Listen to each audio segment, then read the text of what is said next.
Bismillahirrahmanirrahim. Assalamualaikum warahmatullahi wabarakatuh. Alhamdulillahirabbil alamin wassalatu wassalamu ala asrofil anbiya'i wal mursalin wa ala alihi wa sahbihi wa man da'a bi da'watihi wa iltazama bi tariqatihi wa tarasama khutah jalal aqidatan islamiyatan asasan fikratih wa ahkama syar'iyyatan miqyasani a'malih wa masdarani ahkamih. Asyhadu an la ilaha illallah wa asyhadu anna Muhammadan abduhu wa rasuluhu la nabiyya ba'da. Wa qala Allahu ta'ala fil kitabihil karim, a'udzu billahi minasyaitonir rajim. Bismillahirrahmanirrahim. Wa ukhra lam taqdiru 'alaiha qad ahatallahu biha wa kana Allahu ala kulli syai'in qadir. Alhamdulillah, puji dan syukur senantiasa kita panjatkan kepada Allah Subhanahu wa taala atas rahmat dan karunia-Nya, atas rahman dan rahim-Nya kita pada hari ini bisa berjumpa kembali dalam keadaan yang insya Allah kita masih beriman kepada Allah Subhanahu wa ta'ala. Nah, pada hari ini insya Allah kita akan membahas tentang seorang pemuda. Sebelumnya tentu saja kita bersalawat dan salam kepada Nabi Muhammad sallallahu alaihi wasallam. Allahumma salli wa sallim wa barik alaih. Assalamu alayka ya Rasulullah. Nah, pada hari ini kita juga membahas tentang seseorang yang mengambil daripada nama Muhammad itu sendiri. Namanya adalah Muhammad Al-Fatih. Ini bukan tokoh fiktif, ini adalah tokoh yang sangat nyata, ada dan tidak hanya ada. Tapi keberadaan dia itu sudah pernah disampaikan oleh Rasulullah Sallallahu Alaihi Wasallam dalam hadisnya. Namanya Muhammad Al-Fatih. Semua yang ada di sini teman-teman sekalian itu semuanya palsu kecuali pedangnya asli. Kecuali pedangnya asli. Pedangnya ini ada betulan. Adanya di mana? Adanya di Museum Topkapi di Turki. Panjangnya sekitar 1,5 meter, bertuliskan dengan inskripsi bahasa Arab di tengahnya. Apa tulisannya? Tulisannya Muhammad Khan bin Murad. Pemilik pedang ini adalah Muhammad Khan bin Murad, yang kemudian dia berdoa diisi di situ, mudah-mudahan yang mendekati pedang ini adalah lehernya orang-orang kafir. Luar biasa ya. Nah, itu yang punya Muhammad Al-Fatih. Tapi sayangnya banyak orang pergi ke Turki, semua orang pergi ke Turki pasti pergi ke Topkapi biasanya, Museum Topkapi. Tapi sayangnya nggak banyak yang ketemu pedang ini. Lah kenapa? Karena letaknya itu agak sedikit terhimpit sehingga sering dilewati oleh orang. Makanya berapa kali ada orang-orang ke sana saya tanya, ketemu pedang ini nggak? Nggak. Lah kenapa? Karena mereka pasti lewati. Padahal ini adalah yang paling penting yang harus dicari di sana. Ini pedangnya Muhammad Al-Fatih, gagangnya dari gading gajah, lalu kemudian batangnya dari besi yang kemudian disepuh, tajam sekali, 1,5 meter. Artinya orangnya juga gede. Nggak mungkin pedangnya 1,5 meter, orangnya semeter. Paham teman sekalian? Nah, kalau gitu kita bahas tentang Muhammad Al-Fatih. Tapi sebelum saya membahas tentang Muhammad Al-Fatih, saya jelaskan sedikit tentang yang namanya bisyarah. Bisyarah dalam bahasa Arab artinya adalah kabar gembira. Beda dengan bisyarah dalam bahasa Indonesia. Itu artinya beda lagi. Saya pernah ditelepon, Assalamualaikum, Waalaikumsalam. Ustaz Felix, iya, bisa ngisi di tempat kami? Insya Allah, tanggal berapa? Tanggal segini. Oke, kalau gitu saya ngisi di sini. Lalu mereka biasanya bilang gini, mohon maaf Ustaz, kami mau nanya, jangan tersinggung Ustaz. Ya gimana? Bisyarahnya berapa ya Ustaz ya? Saya tuh bingung, belajar bahasa Arab, bisyarah artinya kabar gembira. Lah kenapa di Indonesia ditanya bisyarahnya berapa? Ternyata maksudnya bisyarah adalah amplop, paham teman-teman sekalian? Oh, saya tahu, rupanya ustadz-ustadz itu ketika dapat amplop berbahagia. Nah jadi kira-kira gitu. Saya bilang, dakwah itu adalah kewajiban. Artinya kalau kewajiban kita nggak boleh kemudian mengharapkan dan nggak boleh kemudian kita mematok sesuatu atas kemudian dakwah kita. Sama seperti kalau kita sholat. Kalau kita sholat itu adalah kewajiban kita. Kita nggak sholat kita yang dosa. Kalau andai kan ada orang berdakwah dan dia matok tarifnya berapa, itu sama seperti kalau ada orang mau sholat terus bilang begini, mau nggak lihat saya sholat? Kalau mau lihat saya sholat bayar dulu 5 juta. Kira-kira boleh atau tidak? Nggak boleh. Lah kenapa? Kalau nggak sholat dia sendiri yang dosa. Bisa difahami teman sekalian. Balik lagi soalan bisyarah. Bisyarah adalah kabar gembira. Kabar gembira dari siapa? Kabar gembira daripada Allah dan Rasulnya. Kepada siapa? Kepada seluruh orang-orang yang beriman tentang peristiwa yang terjadi di masa depan. Jadi peristiwanya terjadi di masa depan, belum mampu kita lihat, belum mampu kita ketahui secara mata dan langsung, tapi peristiwa ini menyenangkan kita. Kenapa? Walaupun belum mampu lihat, walaupun kita belum mampu merasakan secara langsung, tapi menyenangkan karena datangnya peristiwa ini, datangnya kabar ini daripada Allah dan Rasulnya. Sampai di sini bisa difahami? Contoh bisyarah, surganya Allah. Mau masuk surga? Mau masuk surga? semuanya pasti mau masuk surga walaupun belum pernah lihat surga. Karena kenapa? Yang menyampaikan langsung adalah Allah dan Rasulnya tentang jannah. Seperti apa jannah itu? Dilukiskan di dalam Al-Quran bisyarahnya, seluas langit dan bumi. Bagaimana diceritakan di sana, mudhammatan gitu kan ya. Jadi banyak sekali tumbuh hijau-hijauan di situ, pohon-pohon menutupi. Tapi kemudian matahari bisa menembus sampai karpet-karpetnya itu setebel-tebel seperti setebel-tebel seperti rumput tapi kayak permadani halusnya. Ada dipan-dipan dari emas, mimbar-mimbar daripada cahaya, orang-orang duduk bertelekan dengan banyak sekali pelayan-pelayan yang melayani mereka, pohon-pohonan yang berbuah yang bisa diambil langsung dengan tangannya, gelas-gelas yang bercahaya, dipan-dipan terbang dan sebagainya. Khususnya bagi laki-laki, bisyarah yang luar biasa adalah ada apa tadi situ? Nah, hurun ain, saya sudah tahu. Hurun ain, bidadari-bidadari bermata jeli, lam yatmithunna insung qablahum wala jan. Tidaklah kemudian di situ dia dipingit kecuali dia tidaklah ada di situ kemudian pernah disentuh oleh laki-laki dan perempuan. Hurum maksuratun fil khiyam, dia dipingit dalam kemah-kemah, dikhususkan bagi orang-orang yang beriman. Dan kabarnya kalau betisnya saja kelihatan itu sudah kalah dunia dan seluruh isinya. Paham teman sekalian? Itu kabarnya, nggak usah dibayangin kan itu kan ya. Tapi sorry, itu bukan untuk Anda yang jomblo, paham teman sekalian? Lah kenapa? Saya berpikir, ini pikiran saya ya, bukan dalil ya, ini pikiran saya. Nanti kalau Anda misalnya masuk surga yang jomblo-jomblo itu, bidadari nggak mau sama Anda. Lah kenapa? Di dunia aja nggak terbukti, apalagi di surga aja. Itu bukan dalil ya, jadi jangan di-quote sih kita deh. Oke, itu cuma saya kasih tahu tentang yang namanya bisyarah. Bisyarah adalah tentang sesuatu yang terjadi di masa depan, kita belum mampu melihatnya tapi kita merasa senang karenanya. Lah kenapa? Karena itu datang daripada Allah dan Rasulnya. Salah satunya tentang surga. Biasanya kalau saya jelasin tentang bidadari, ibu-ibu protes. Enak aja laki-laki bidadari, gue dapat apa? Tenang ibu-ibu sekalian, ibu-ibu dapat semua yang ibu-ibu minta. Ya, alhamdulillah. Jadi ibu-ibu minta apa saja insya Allah dikabulkan oleh Allah. Lalu kemudian kemarin saya ngomong begitu, ada ibu-ibu yang bilang, Ustaz, kalau gitu kami mau minta. Apa ibu? Saya mau minta agar suami saya nggak usah poligami sama bidadari di sana. Boleh ibu, coba aja berdoa, siapa tuh dikabulkan. Jadi gitu. Bisyarah balik lagi adalah kabar gembira dari siapa? Allah dan Rasul kepada manusia yang beriman, yang kemudian tentang masa depan yang belum mampu dia ketahui dan belum mampu dia lihat, tapi dia merasa berbahagia karena datangnya daripada Allah dan Rasul. Tapi tidak hanya urusan di dunia, tidak hanya urusan di akhirat, tapi urusan juga di dunia. Maka saya gambarkan pakai gambarnya, ini sebuah padang rumput yang sangat terik, lalu ada tempat berteduh. Bagi saya, bisyarah itu adalah tempat berteduh di tengah-tengah tempat yang terik. Bagi saya bisyarah adalah tempat berharap di tengah-tengah keputusasaan. Jangan antum sangka orang yang berdakwah itu tidak pernah merasa putus asa. Jangan antum sangka orang yang berdakwah itu nggak pernah merasa sedih. Mereka kadang-kadang merasa sedih, sering malah merasa sedih. Kadang-kadang mereka merasa putus asa, merasa ini gimana lagi caranya. Kalau seandainya itu terjadi pada saya, futur kemudian ya, lalu kemudian merasa capek, merasa sedih, lalu saya ingat bisyarah. Karena bisyarah itu ibarat tempat berharap. Lah kenapa? Kalau kita nggak punya bisyarah, mungkin dari dulu saya sudah berhenti dakwah. Atau bahkan mungkin dari dulu saya sudah keluar lagi daripada Islam. Lah kenapa? Bagaimana tidak teman-teman sekalian? Gimana cara kita bisa berharap pada dakwah ini kalau cuma pakai logika? Kalau cuma pakai mata, yang kita lihat justru berkebalikan dengan yang kita dakwahkan. Coba antum bayangkan, 3 hari 3 malam kita dakwah, capek, letih, lesu, lemah, loyo, yang sadar cuma berapa orang? Yang sadar cuma 3-4 orang.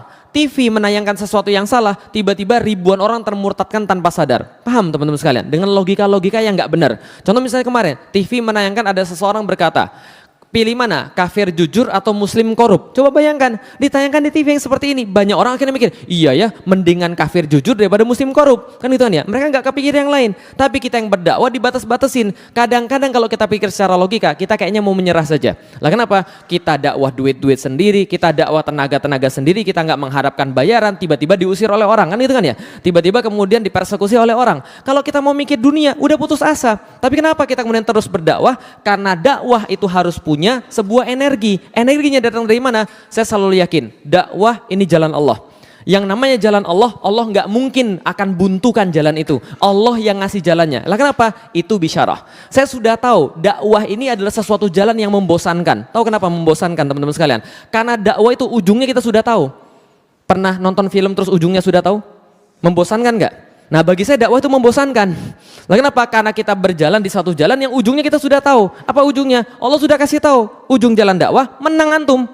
Paham kira saya? Jadi nggak ada keterkejutan gitu kan ya. Ujung dakwah ini pasti menang, membosankan jalan ini kan gitu kan ya. Lah, karena saya kemudian meyakini bahwa jalan ini membosankan, ujungnya pasti kemenangan, maka saya kemudian terus berdakwah. Bisa dipahami teman-teman sekalian.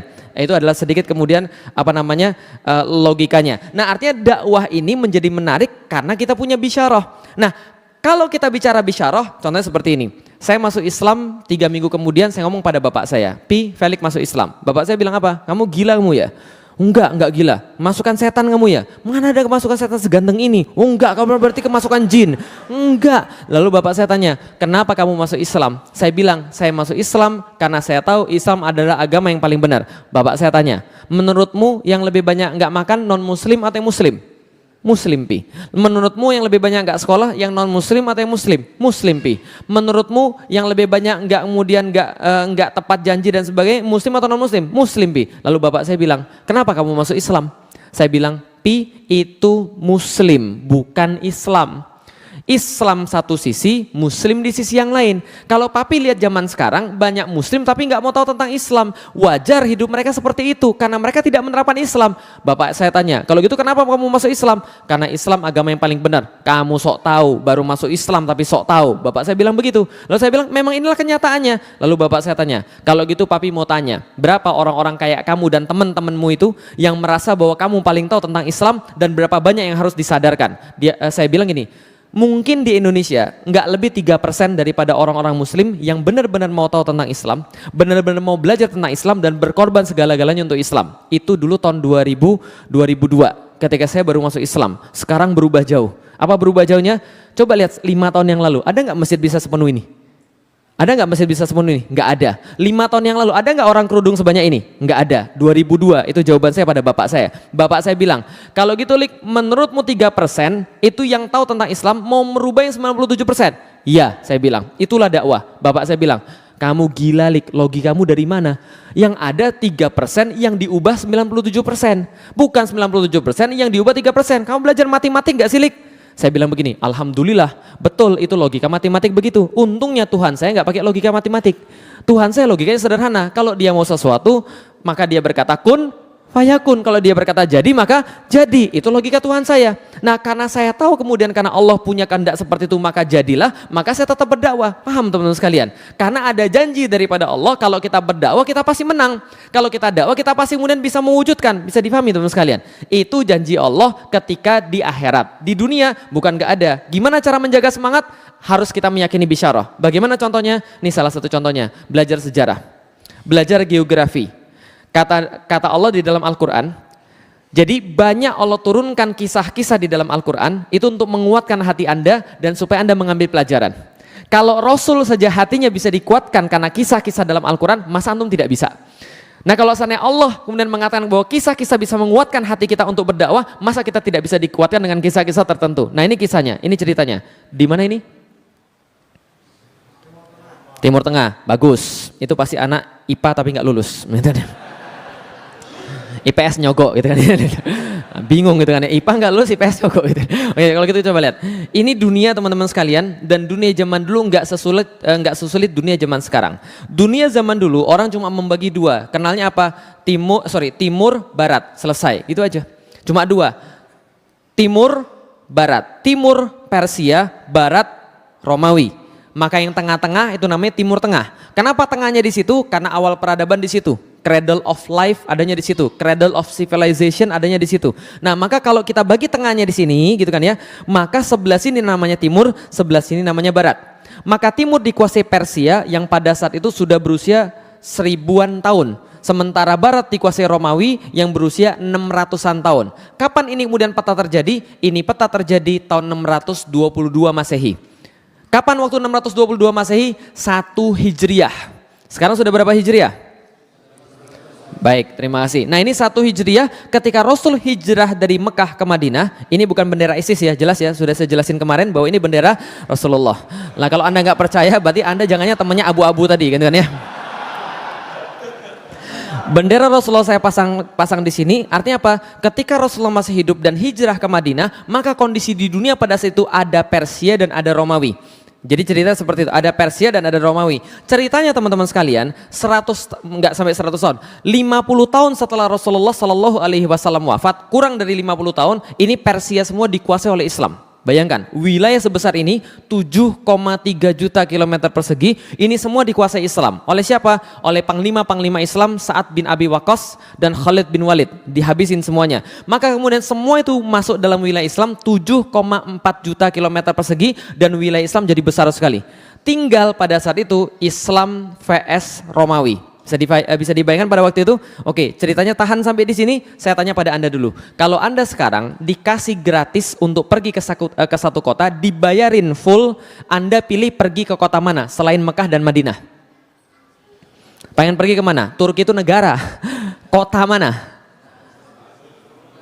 Istanbul. Selain Istanbul apa lagi? Al-Quds. Selain Al-Quds apa lagi? Hah? Hah? Di mana tuh? Oh, Syam itu tempat. Kotanya. Hah? Roma. Selain Roma apa lagi? Madrid. Selain Madrid apa lagi? Manchester, Barcelona, itu bola semua itu pasti. Zaman dulu belum ada Barcelona, belum ada Madrid, belum ada Manchester, belum ada yang namanya segala-galanya, apalagi Jakarta belum ada. Semuanya waktu dulu kalau ditanya, kamu mau pengen pergi ke kota mana? Pasti jawabannya salah satu di antara dua. Nah kenapa? Karena dua kota ini paling terkenal di dunia pada masanya. Pertama namanya Konstantinopel, yang kedua namanya Roma. Setelah Islam menaklukkan kota-kota di Persia dan peradaban Persia sudah sangat tua sekali, peradaban dipegang oleh orang-orang Romawi. Romawi terbagi dua, namanya Romawi sebelah timur dan Romawi sebelah barat.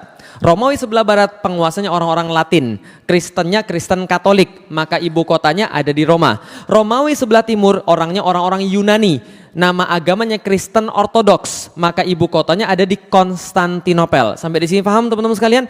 Inilah dua kota yang paling penting, paling kuat, paling indah di dunia. Kenapa dua kota ini selalu disebut-sebut? Pertama, Konstantinopel, sebuah kota yang sangat indah sekali teman-teman sekalian, yang kabarnya di dalam pagar-pagar kota itu terdapat jumlah gereja yang lebih banyak daripada jumlah hari dalam setahun. Paham teman-teman sekalian? Sangat banyak sekali gereja-gereja di sana. Di saat kota-kota lain belum ada yang kemudian diperkerasi, lalu kemudian diaspal dan sebagainya, di situ semua jalan-jalan sudah diperkeras dengan batu porfiri dan batu marmer. Sebelah kiri dan kanan jalannya dibangun forum-forum, dibangun kemudian gedung-gedung yang sangat tinggi, dan di dalamnya banyak sekali kemudian orang-orang, dan di tengah-tengah daripada kota itu terdapat satu gereja yang sangat besar sekali, bangunan terbesar di seluruh dunia.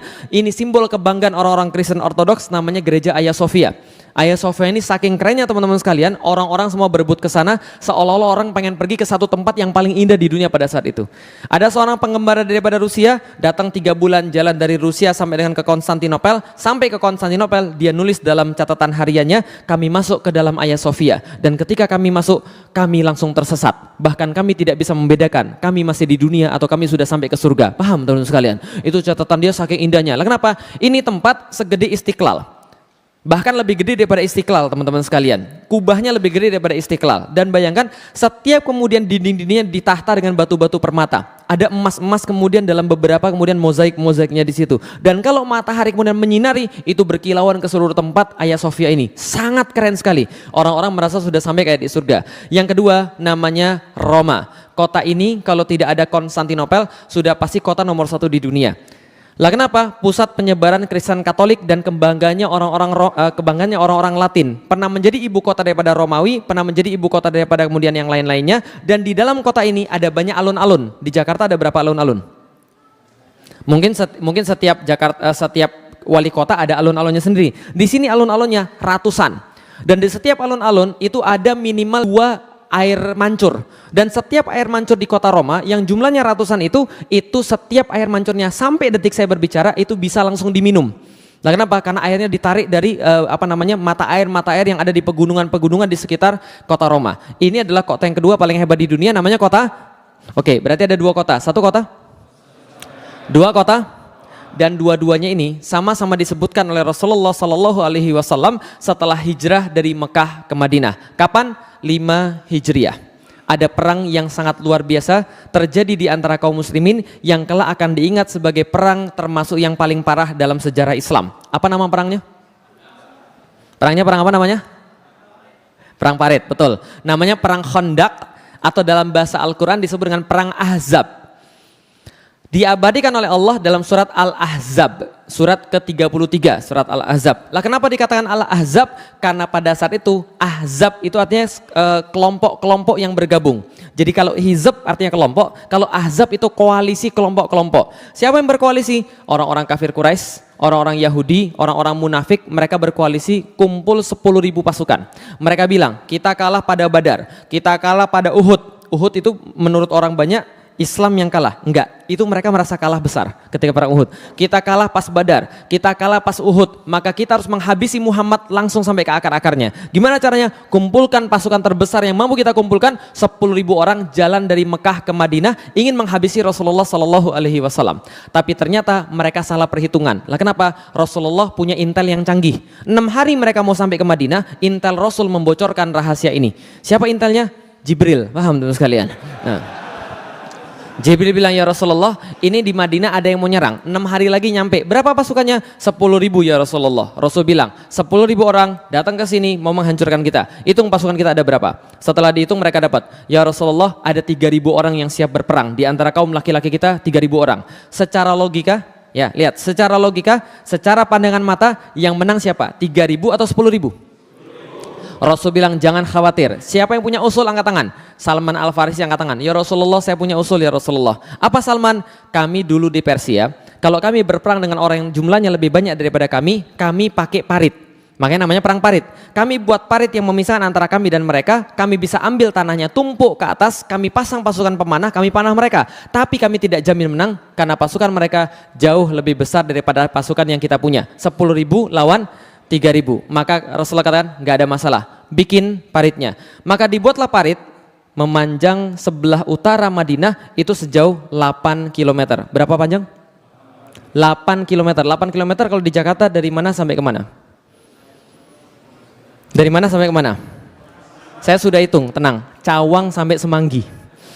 Itu 8 km. Dan bayangkan 8 km itu bukan di Indonesia, tapi galinya di Arab. Kalau gali di Indonesia pakai cangkul selesai. Pernah ke Arab? Pernah ke Arab? Kalau nanti belum, saya doakan mudah-mudahan pergi umroh ke sana minimal sekali. Amin. Kalau sampai ke sana, tolong pegang tanahnya dan Anda coba pikirkan itu nggak bisa digali pakai cangkul. Cara gali tanah di Arab itu bawa pakai lembing. Tahu lembing? Lembing tahu? Pecahin tanahnya, angkut batunya ke atas, lalu kemudian bikin lubang. Dan ini paritnya menurut Salman sudah dikasih batasan, lebarnya harus 5 meter, dalamnya harus 3 meter. Supaya kalau ada kuda nggak bisa lompat, kalau lompat jatuh nggak bisa naik lagi. Bisa difahami teman-teman sekalian. Bayangkan 8 km, lebarnya 5 meter, dalamnya 3 meter. Dan ini harus diselesaikan dalam waktu 6 hari. Stres semua orang teman-teman sekalian. Semua disuruh kemudian untuk menggali parit. Nggak hanya orang muslim, orang Yahudi juga diperintahkan untuk gali parit. Lah kenapa? Berdasarkan perjanjian Madinah, kalau Madinah diserang, Yahudi harus ikut-ikutan. Tapi mereka cuma ikut-ikutan dan mereka sebenarnya sudah bikin makar. Karena mereka sudah mau kemudian menyerang kaum muslim ketika pasukan Ahzab tiba. Paham teman-teman sekalian? Mereka sudah bikin kong kali kong sama pasukan Ahzab sebenarnya. Pura-pura aja di sana. Maka digalilah parit. Ketika digali parit, banyak orang-orang kemudian merasa tertekan luar biasa. Lah kenapa? Panas luar biasa. Paritnya 8 km, lebarnya 5 meter, dalamnya 3 meter, susahnya minta ampun, panas dan makanannya. Menurut salah satu athar, para sahabat itu berbaris, mencelupkan tangannya di sebuah air, lalu kemudian angkat tangan yang basah, celupin kemudian ke gandum. Berapa yang nempel di tangan, itulah jatah makan untuk sehari. Paham teman sekalian? Ini kemudian yang terjadi pada para sahabat, maka wajar banyak sekali tekanan. Al-Quran menceritakan, ada yang berkata pada Rasulullah, "Itsja'akum min fawqikum wa min asfala minkum." Ingat ketika datang kepadamu cobaan-cobaan daripada Allah, dari depan dan dari belakang kalian, itzaqatil absara, ketika pandangan kalian menjadi bergetar, lalu kemudian dan sampailah kemudian jantung itu sampai ke leher. Gitu kan ya, wa balaghatil qulubul hanajir, dan kemudian sampai jantung tuh seolah naik ke leher. Kenapa? Saking kagetnya pada saat itu. Pada saat itu ada yang berkata kemudian pada Allah dan Rasulnya dengan prasangka-prasangka yang nggak baik.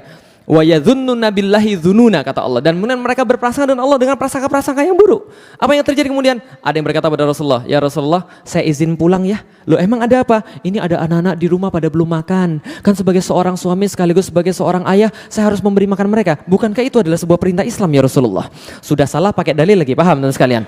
Mundur nggak balik lagi. Ya Rasulullah, saya mau jaga istri saya. Mundur nggak balik lagi. Tinggal bersama Rasul 2 kelompok orang yang sedang menggali parit. 1 yang benar-benar beriman, 2, Yahudi yang terpaksa. 1 siapa? Yang benar-benar beriman. Yang kedua siapa? Yahudi yang terpaksa. Dan ketika itu terjadi teman-teman sekalian, ada sahabat ketika gali parit, lalu kemudian lagi capek-capekan mereka istirahat bersama Rasulullah, ada yang nanya begini, ya Rasulullah, besok yang kita taklukkan kira-kira yang mana ya Rasul? Konstantinopel atau Roma? Bingung ya? Bingung, oke saya jelasin lagi. Mereka lagi ada di mana?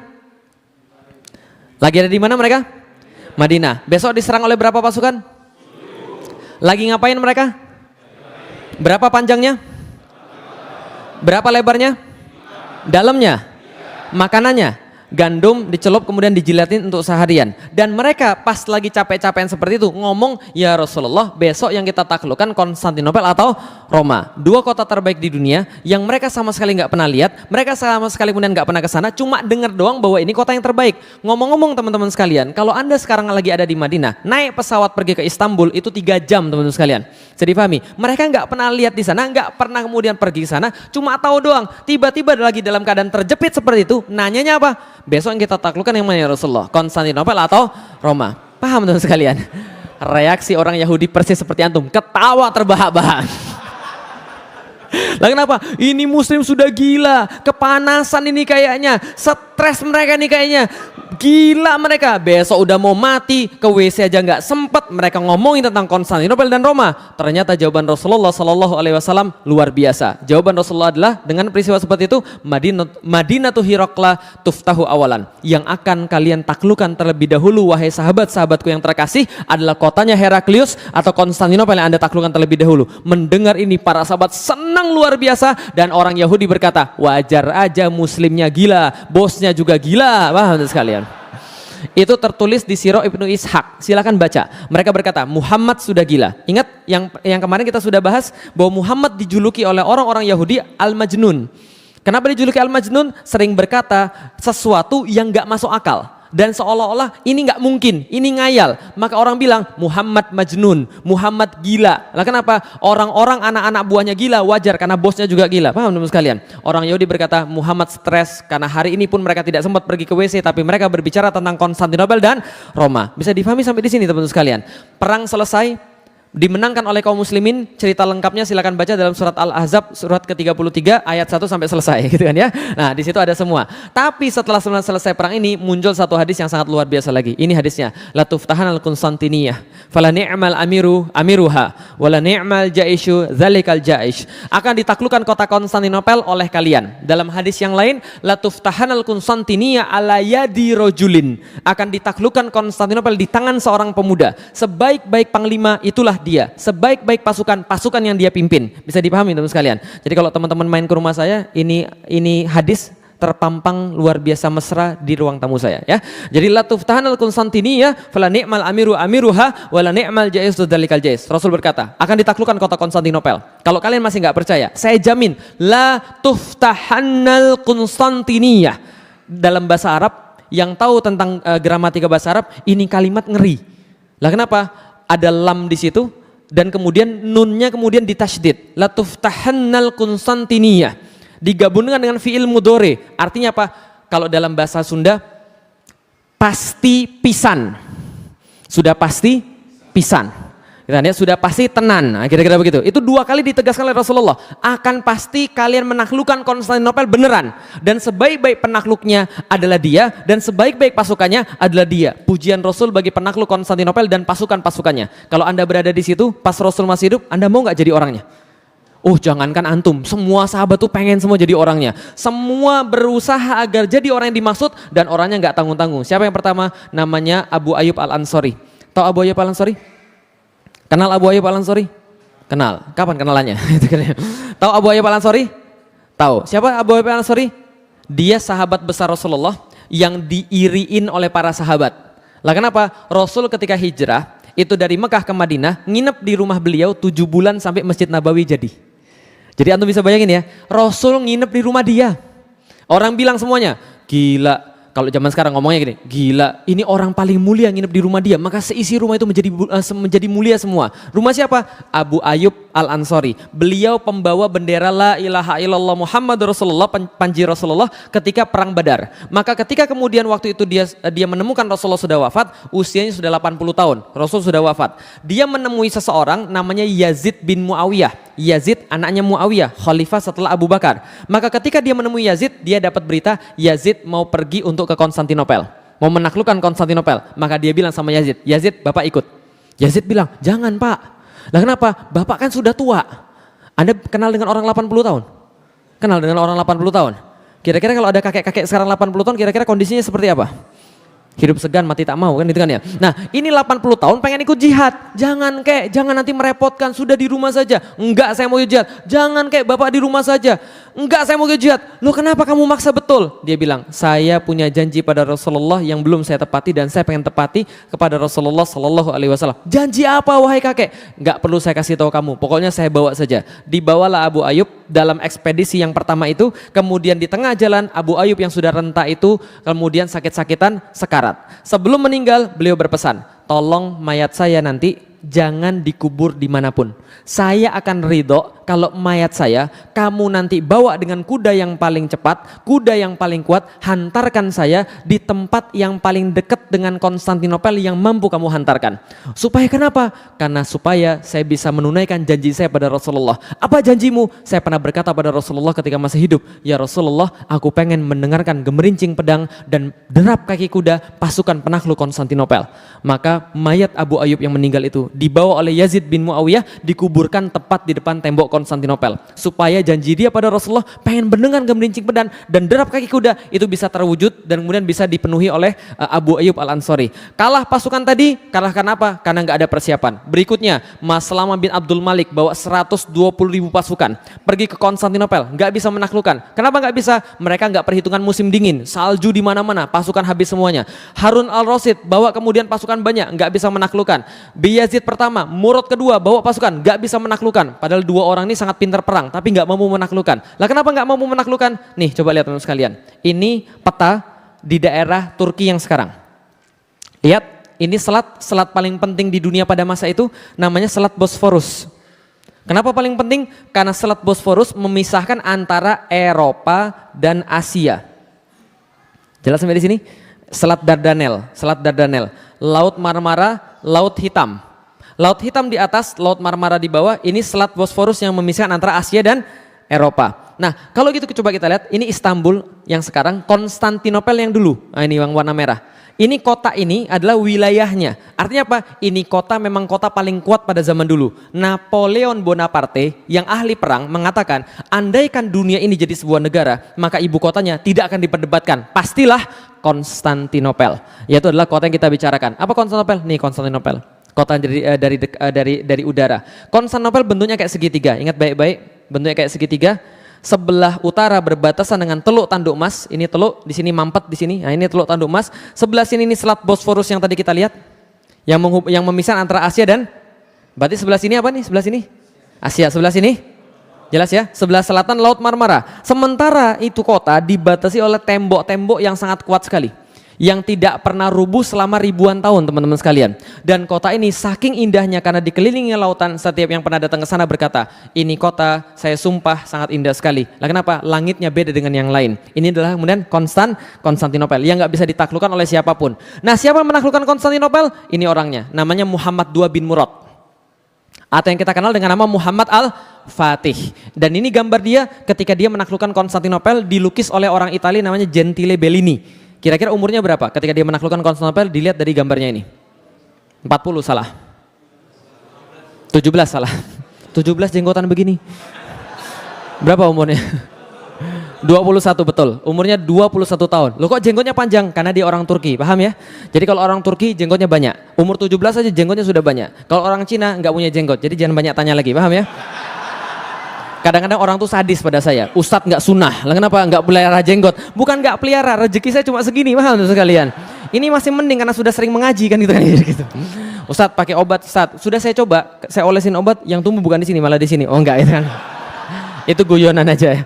Oke, masuk pada materi yang paling penting teman-teman sekalian. Muhammad Al-Fatih, penakluk Konstantinopel. Lihat baik-baik para pemuda bagaimana dia membentuk bagaimana orang tuanya membentuk dirinya sendiri. Ibu-ibu tolong perhatian bagaimana membentuk anak-anak jadi seseorang yang sangat hebat di dalam Islam. Ini terbukti karena Rasulullah berkata ini penakluk yang terbaik. Lihat, pertama-tama bapaknya sudah memilihkan dia ulama terbaik dari awal. Jadi bapaknya memilihkan dia ulama yang terbaik dari awal. Mohon maaf, kadang-kadang kita salah pikir tentang pendidikan. Kita pikir pendidikan tentang masalah gedung. Kita pikir pendidikan tentang masalah kurikulum. Bukan, pendidikan itu masalah orang. Bukan masalah gedung, bukan masalah kurikulum. Bisa difahami sampai di sini teman-teman sekalian. Lah kenapa? Jadi gini ceritanya. Teman-teman sekalian, kesalahan pandangan orang Indonesia, pendidikan adalah transfer of knowledge. Kalau pendidikan hanya transfer of knowledge, maka Google tahu lebih banyak daripada semua guru Anda. Paham teman sekalian? Google tahu lebih banyak daripada semua profesor Anda. Tapi pendidikan di dalam Islam bukan transfer of knowledge saja, tapi transfer of karakter. Ahmad bin Hambal pas lagi ngisi pengajian, itu yang datang ribuan. Yang bawa catatan itu cuma 100 orang di depan saja yang bawa catatan. Tapi yang lain nggak bawa catatan sama sekali. Cuma datang, duduk, melihat Ahmad bin Hambal. Belajar apa? Belajar adab. Ulama-ulama berkata, ada orang yang belajar adab 40 tahun. Belajar ilmu cuma 4 tahun. Ada yang belajar adab selama berapa lama? Belajar ilmu cuma sebentar saja. Lah kenapa? Karena kalau adab sudah dikuasai, karakter sudah dikuasai, ilmu gampang. Zaman sekarang banyak orang berilmu nggak beradab. Paham teman sekalian?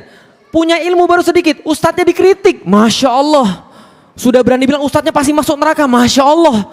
Loh, antum belajar berapa banyak? Bisa dipahami sekalian? Nggak ada gunanya antum belajar ilmu kalau nggak ada adab. Maka Muhammad Al-Fatih pelajaran pertama dia pelajaran adab. Gurunya yang pertama namanya Syekh Ahmad Al-Qurani. Seperti namanya dia mengajarkan Al-Quran. Karena dasar daripada semua pendidikan harus Al-Quran. Maka dia ajari Muhammad Al-Fatih Al-Quran. Tapi ketika syekhnya ini mengajar, ini anak kok bandel banget. Maka dia bilang sama bapaknya, mohon maaf Sultan, ya gimana Syekh, saya boleh mendidik anak anda sesuai dengan cara saya? Oh silakan saja Syekh, gak ada masalah. Dipanggil Muhammad Al-Fatih, sini kamu nak, sini kamu Muhammad. Sudah dibawain satu kayu. Ketika datang tanpa ada alasan apa-apa, ini ada dipukul pakai kayu, jetar. Kayu dipukul, anak ini langsung mentalnya down. Mentalnya down semenjak saat itu dia langsung hormat pada gurunya. Paham teman sekalian? Dia langsung hormat pada gurunya, hasilnya 8 tahun hatam Al-Quran. Hafal Al-Quran, hafiz 8 tahun. Itu karena dipukul gurunya. Ketika sudah gede, Al-Fatih bilang, gara-gara pukulan itu saya jadi saya yang sekarang. Kalau Syekh Ahmad gak pernah mukul saya, mungkin saya gak jadi seperti sekarang. Paham ya? Jadi kalau guru yang benar, pukulannya aja bisa buat antum hafal Al-Quran. Saya karomah pukulannya saja itu. Lah karena kalau guru yang benar, zaman now gitu kan ya, ada anak dipukul sama kemudian gurunya, balik ke rumah lapor bapaknya lapor Komnas HAM, paham sekalian. Ini terjadi, lapor polisi ini terjadi. Lah kenapa? Sudah nggak lagi khidmat pada gurunya.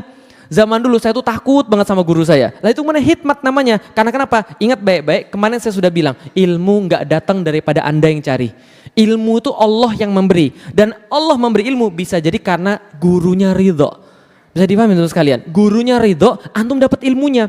Makanya di kalangan pesantren itu kadang-kadang murid mijitin gurunya untuk dapat ilmunya. Itu benar. Lah kenapa? Karena adabnya itu loh. Adabnya itu yang menghantarkan dia dapat ilmu. Bisa dipahami kita teman sekalian. Nah, makanya kemudian yang pertama kali dipelajari Ahmad Al-Qurani. Selesai kemudian belajar Al-Quran, maka gurunya yang lain namanya Syekh Aksyamsuddin yang menemani dia dari awal, membentuk mentalnya, membentuk adabnya, membentuk akhlaknya. Gimana caranya? Nih ibu-ibu sekalian, dia memulai caranya dengan bercerita.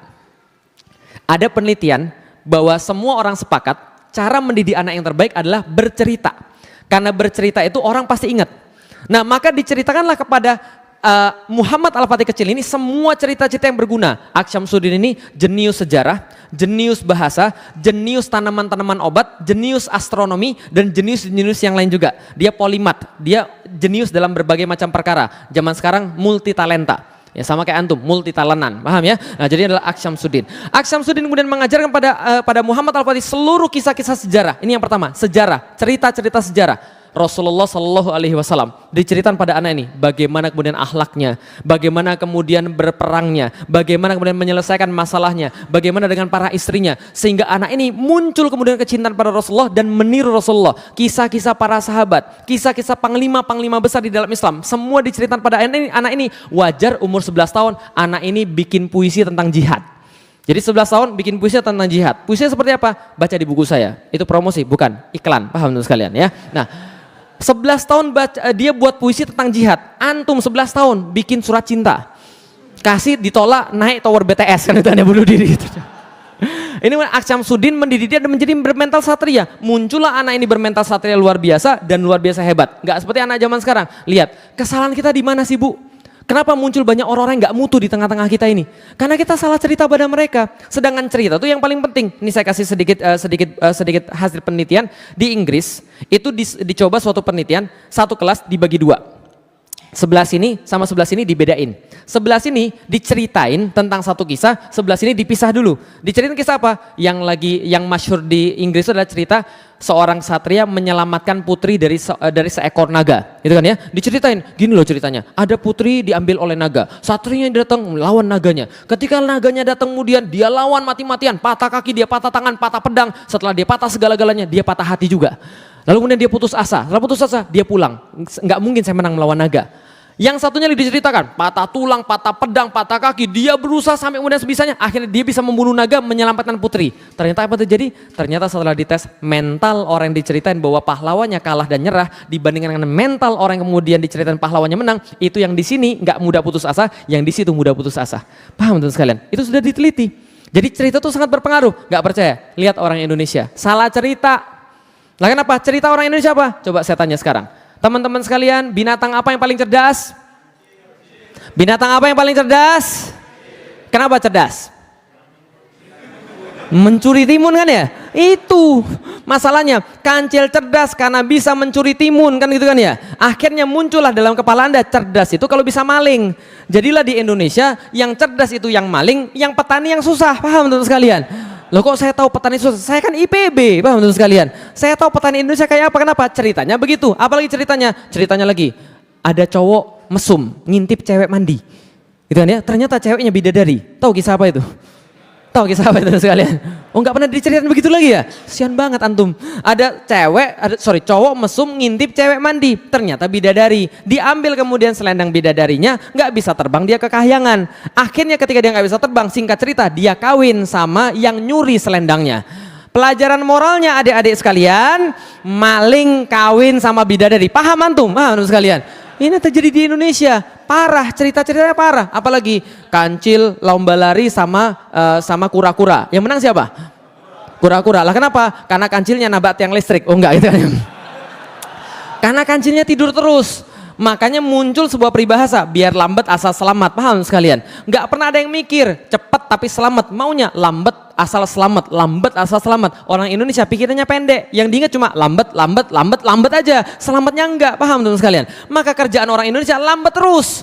Bisa dipahami teman sekalian? Enggak ada cepat tapi selamat. Lah cerita-cerita itu jadi masalah. Bisa dipahami teman sekalian sampai di sini? Tapi cerita orang ini, Rasulullah, para sahabat, jihad, kesatriaan, wajar kalau anak ini hebat. Lah kenapa? Ini loh patron di kepalanya itu loh. Jadi hati-hati kita ketika kita di Al-Fatih kita buat cerita-cerita yang herois. Mengangkat kisah-kisah sejarah. Supaya kenapa? Supaya anak kita bukan baca kemudian Spider-Man, bukan baca Captain America. Jadi paham sekalian? Lah kenapa? Karena itu merusak. Dia memang kuat tapi tidak soleh. Paham teman-teman sekalian? Sedangkan yang kita mau cari adalah anak-anak yang soleh. Ini harus perhatian. Ceritanya ibu-ibu sekalian. Tolong di rumah punya sirah nabawiyah. Tolong di rumah punya sirah tentang para sahabat. Biar bisa cerita sama anak-anak. Jangan sampai anak-anak lebih tahu tentang superhero daripada tentang para sahabat. Ini penting karena ini mental.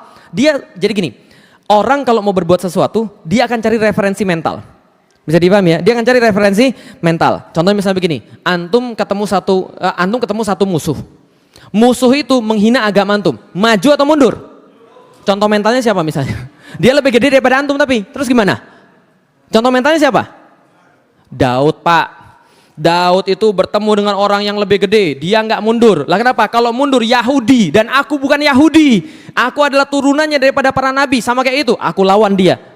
Ini adalah guna referensi mental, bisa dipahami sekalian. Kalau nggak ada referensi mental, orang nggak akan bersifat kesatria. Maka pentingnya ini kemudian cerita-cerita pada anak-anak kita. Jangan ceritain yang bohong-bohong. Ceritain tentang orang-orang yang hebat, para sahabat, Rasul dan sebagainya. Paham sampai di sini teman sekalian? Oke, setelah diceritain seperti itu, anak kecil ini sekitar umur 5 tahun sampai 8 tahun diajak sama Syekh Asyamsuddin melihat Hagia Sophia, tadi gereja yang paling besar, dari kejauhan.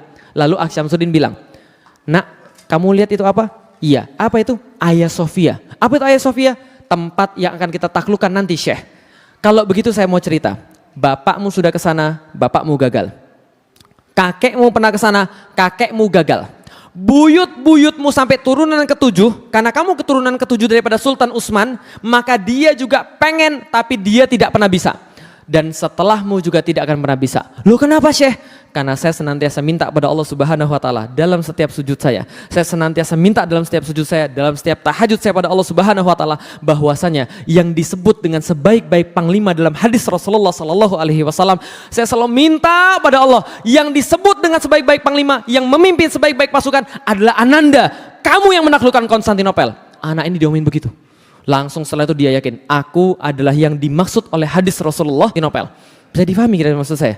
Dia yakin betul karena gurunya meyakinkan pada dirinya, dialah yang dimaksud dalam hadis Rasulullah merupakan penakluk Konstantinopel. Anak ini mentalnya dibuat begini, langsung beda dari orang-orang biasa. Orang-orang biasa pesimis, dia tidak. Apa yang terjadi pada dia? Nih coba lihat apa yang terjadi gara-gara cuma yakin doang. Gara-gara yakin doang, apa yang terjadi? Dia menguasai 8 bahasa ketika berumur 16 tahun. Berapa bahasa? 8 bahasa. Umurnya berapa? 16 tahun. Antum sudah berapa tahun? Berapa bahasa? 4 saat, alhamdulillah. Bahasa Indonesia, bahasa Inggris, bahasa daerah, bahasa isyarat, alhamdulillah, gitu kan ya. Nah, dia menguasai 8 bahasa ketika berumur 16 tahun. Apa saja? Arab, Turki, Persia, itu bahasa ibunya, bahasa keluarganya. Bahasa Arab, Turki, Persia, Yunani, Ibrani, lalu kemudian Latin, lalu Slavik, lalu kemudian satu lagi lupa. Nah, inilah namanya manusia, gitu kan ya. Jadi dia menjadi kemudian sultan pada umur 12 tahun. Umur 12 tahun dia sudah jadi sultan, dan lebih hebat lagi adalah semenjak balik hingga meninggal, dia tidak pernah meninggalkan satupun salat rawatib dan salat tahajud. Lah kenapa? Karena dia tahu persis permintaan dia pada Allah ingin menjadi penakluk Konstantinopel. Dan kata Rasul, penakluk Konstantinopel adalah penakluk terbaik. Kalau terbaik berarti harus paling dekat dengan Allah. Kalau mau mendekati Allah, nggak mungkin pakai amal-amalan biasa. Kata Rasulullah dalam hadis qudsi, aku tidak akan pernah ridho sama seorang hamba sampai hamba itu melakukan kewajiban yang aku perintahkan. Tapi tidak cukup, tapi kalau dia mau aku cintai, kata Allah, maka dia harus melakukan sunnah-sunnah nawafil sampai aku mencintainya. Kalau aku sudah mencintainya, maka matanya akan aku jadikan seperti mataku di mana dia melihat dengan mataku. Tangannya akan ku berbuat seperti tanganku di mana dia berbuat dengan tanganku. Maka dia minta sesuatu, aku penuhi. Dia minta aku lindungi dia. Itu hadis daripada Rasulullah, hadis qudsi. Maka dia berusaha melakukan sunnah-sunnah nawafil.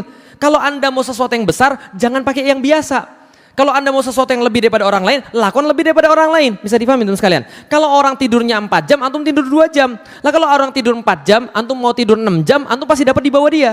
Bisa dipahami teman sekalian. Maka Al-Fatih begitu. Dia tidak pernah meninggalkan sholat rawatib, dia nggak pernah meninggalkan sholat tahajud karena dia yakin dia adalah yang terbaik. Lihat baik-baik, kesalahan kedua orang Indonesia, nazar. Orang Indonesia kalau nazar salah. Lah kenapa? Orang Indonesia nazarnya begini, ya Allah, kalau aku jadian sama dia, ya Allah, aku nanti akan 3 bulan berturut-turut puasa. Kan gitu kan ya? Ya Allah, kalau aku dapat kerja, ya Allah, aku akan sedekah 2 juta. Kan gitu kan ya? Pertanyaan saya, kalau Allah nggak kasih terus kenapa? Itu nazar atau ngancem, paham teman-teman sekalian? Coba perhatiin baik-baik, ini loh, lihat diksinya, ini ngancem atau nazar, coba lihat. Kalau aku dapat dia ya Allah, berarti aku akan puasa 2 bulan berturut-turut. Berarti kalau aku nggak dapat, aku nggak mau puasa. Antum ngancem Allah. Maksud saya, nazar yang benar itu seperti Muhammad Al-Fatih. Bagaimana nazar yang benar? Di dalam surat Al-Fatihah. Iyyaka na'budu wa iyyaka nasta'in. Wahai orang-orang yang menginginkan sesuatu yang lebih banyak daripada Allah, penuhi ibadah Anda pada Allah, baru minta pada Allah. Iyyaka na'budu wa iyyaka nasta'in. Anda ibadah dulu baru Anda minta pada Allah. Lihat Ibrahim yang menginginkan anak. Dia menginginkan betul anaknya. Apa yang dia lakukan? Ibadah yang gak sama seperti yang lain. Apa ibadahnya? Di dalam Al-Quran diceritakan bagaimana dia menyambut tamu-tamu gitu ya, di malam hari, di tengah malam lewat, dia menemukan tamu-tamu, bukan 1-2 tamu, banyak tamunya. Lalu kemudian ketika datang, Assalamualaikum, Waalaikumsalam, datang. Banyak yang datang, Masya Allah. Anu diketok orang jam 2 malam, kira-kira dibukain atau tidak? Panggil hansip antum. Lah ini Nabi Ibrahim langsung dibukain. Setelah dibukain kemudian, oh ya sebentar ya, mundur ke belakang, bangunin istrinya. Sarah, kita punya apa? Kita punya apa? Oh ada kambing. Ya sudah, sembelih kambingnya segera, bikin gulai bagi mereka. Dibikin gulai bagi mereka, ditawarkan gulainya. Ternyata yang datang nggak punya kaki semua. Udah sekalian. Lalu merasa takut apa? Yang datang malaikat. Malaikat bilang apa? Kami memberi kabar bahagia kepada engkau karena engkau akan mendapatkan seorang anak. Masya Allah. Coba lakukan yang lebih baik. Nah, iyyaka na'budu wa iyyaka nasta'in. Dia sampai meninggal tidak pernah meninggal salat rawatib dan salat tahajud. Enggak ada alasan ngantuk. Lah kenapa? Antum minta sama Allah yang banyak. Antum minta sama Allah yang besar. Masa antum mau dikalahkan dengan rasa ngantuk? Enggak, tahajud. Nah, tidak pernah meninggalkan salat rawatib dan tidak pernah meninggalkan salat tahajud. Nah, apalagi tapi dia tidak hanya ibadah mahdoh. Dia melakukan sebab akibat. Dia mengumpulkan pasukan-pasukan yang namanya Inkisaria. Dalam bahasa Turki, Yeniseri. Yeni artinya baru, seri artinya pasukan. Dalam bahasa Arab jadi Inkisaria. Nah, Inkisaria ini apa? 7.000 pasukan elit dikumpulkan dari kecil di setiap barak-barak. Di setiap barak-barak ada seorang ulama yang tugasnya bacaan Quran, bacaan hadis dan membentuk mental pasukan agar menjadi mujahid fisabilillah. Sehingga mereka punya idola, mereka punya cita-cita. Apa cita-cita mereka? Kami adalah Ghazi. Itu kemudian panggilan mereka yang paling hebat. Jadi zaman sekarang doktor, insinyur, profesor itu dianggap hebat. Zaman dulu nggak ada. Zaman dulu yang hebat adalah titel Ghazi.